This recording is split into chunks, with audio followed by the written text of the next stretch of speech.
Hi, I'm Prognosis Jones, BG Dad. Like a lot of Australians at the moment, I'm a bit cross with our Australian government, having recently reneged on some pretty clear pre-election promises in pushing through tax changes in relation to capital gains and negative gearing.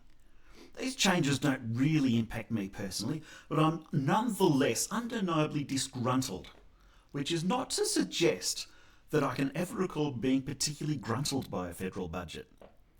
What I found particularly interesting in the discourse surrounding these changes is, I think, a lack of understanding about what the changes are actually about, and particularly so with negative gearing. What is negative gearing? The sense that a lot of people have is that it's a devious accounting trick being pulled by wealthy folk to avoid paying their fair share of taxes, presumably so that they can fund their baby-eating cabals and NASA's moon landing conspiracies. That's ever so close, but all it really means is making a loss. Specifically, a loss on an investment.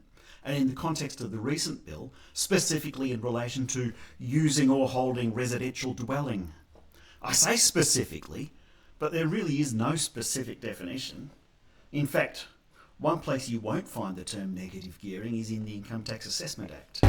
Now, I have an accounting degree and I'm an ex-cpa, so I flatter myself that I know something of using financial knowledge and a facility with numbers as a substitute for a personality. In an accounting context, the word gearing relates to the ratio between debt and equity, or between debt and capital. So, if you would buy a house with a 20% deposit, your gearing is either 400% debt to equity or 80% debt to capital, depending which measure you're using. Under either measure, more debt means a higher gearing ratio, which is why you might hear incredibly dull people using phrases like, "Can I interest you in this highly geared investment opportunity to balance your portfolio?" Or, "I notice Cross Enterprises is highly leveraged. I might Henry Higgins a local prostitute while I make a takeover bid." One thing a gearing ratio can't be is negative. So where the bloomin' flip did this term negative gearing come from? The short answer is, I'm not a bloody etymologist. The qualifier is, but I can make an educated guess. And the guess is, the more highly geared an investment is, the higher the interest is. And so the more likely it is to make a loss. A loss is negative. There's a correlation with the gearing. Smoosh the words together. Negative gearing. It's too specific a name to be for a racehorse or a cover band, so let's use it as a weasel-wordy euphemism for, whoops, that was a bad investment. But correlation does not equal causation. And you can make losses without any debt and therefore without any gearing.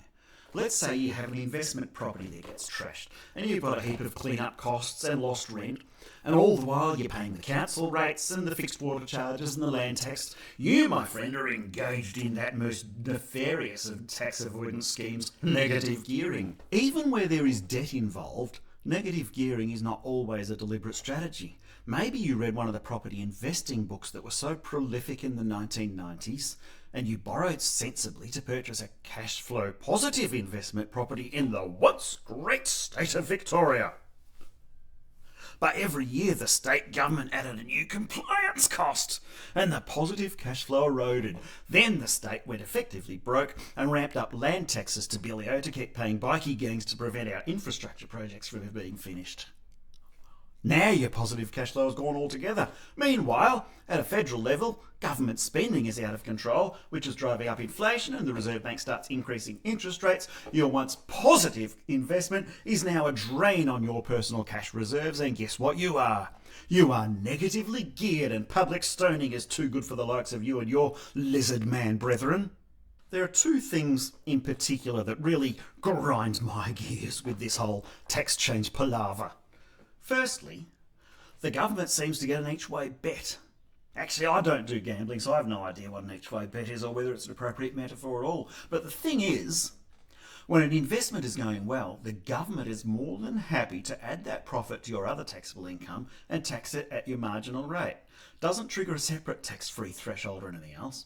But when things turn sour, suddenly it's, oh yeah, no, you see, that investment, that isn't so much a thing for us. Sure, your loss is an actual thing you need to cover, and you might have to cut back on a few things to make ends meet because the effective tax rate on the money you earned for the year just went up. But it's just not something we can bring ourselves to care about. Certainly come back and see us when it turns a corner, because we'd love to tax that shit into oblivion. Now, if that's not an each-way bet, then surely it's having your cake and eating it too. A stitch in time? Teaching a man to fish? I don't know the metaphors, but if it looks like a duck and walks like a duck, then I suggest you get it in hand, or you'll be killing two in the bush with one stone. But the second cause of those ground gears that I mentioned earlier is that the way this came about undermines the largely overlooked principles of our democracy. I don't know for sure how many times Anthony Albanese, prior to the last election, stated unequivocally that there would be no change to negative gearing or capital gains tax. But he claims he said it more than 50 times. Who am I to doubt that?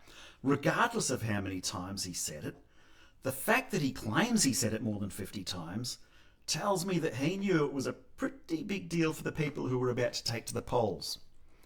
Now, of course, he's accused of lying. I guess it's really just a matter of semantics. And I don't want to get all George Costanza on you, but is it a lie if he believed it at the time? In the absence of any better evidence, I'm prepared to take him at face value and accept that what he said before the election was true for him at the time, and that he's seen cause to change his mind since. I don't have a problem with people changing their minds. I change my mind all the time. There was a time I thought Ginger had it all over Marianne. The problem is, what should you do as an elected representative when you change your mind? And I've chosen my words carefully there. I didn't say elected official. I said elected representative. Australia is a representative democracy. We elect people to represent us, because there's, 28 million of us? That is just too many people to get together in one room to make all the decisions that need to be made. But there's a connotation associated with the word government that really gets in the way a lot of the time. It evokes this sense of authority and imposition. Government feels like something that gets imposed on us from above. And there's also this sense of disassociation from the government. It no longer feels like us. People say things like, the government should do this, or the government should pay for that. It should be, we should do this, we should pay for that. Peeves make terrible pets, but I keep one anyway. And it's this. When a politician says something like, my job is to do what's right, not what's popular. Of course the subtext is, and I'll decide what's right. Sorry, bud, that's not how a representative democracy is supposed to work. Now, I'm no fan of politicians of any persuasion, and less so of the political parties whose very existence is at odds with how a representative democracy should work. So I don't want to turn this into a partisan rant, but I can't help contrasting how this played out with how the GST came to be in Australia.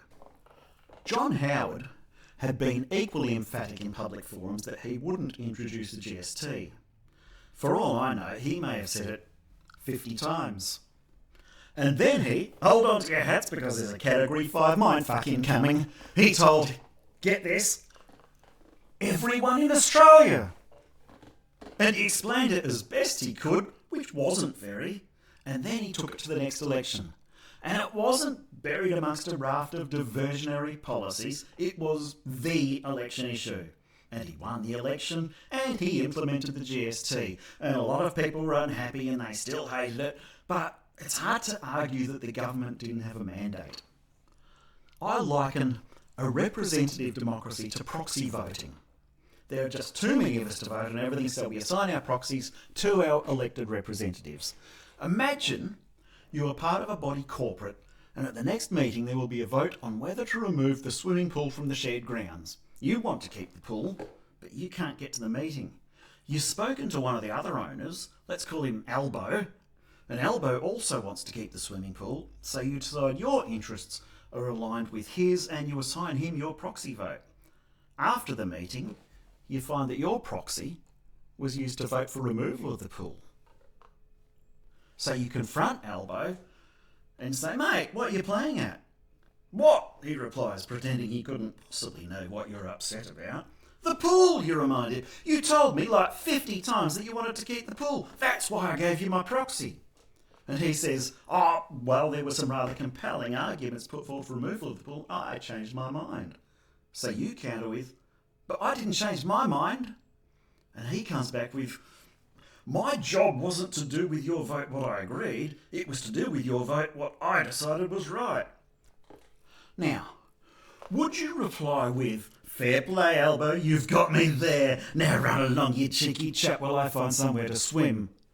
Or would a more appropriate response maybe be, "You, sir, are a cunt, and I shall not assign you my proxy again. Good day, sir."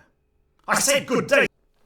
So let me finish with the correct version of an often misquoted quote from Winston Churchill.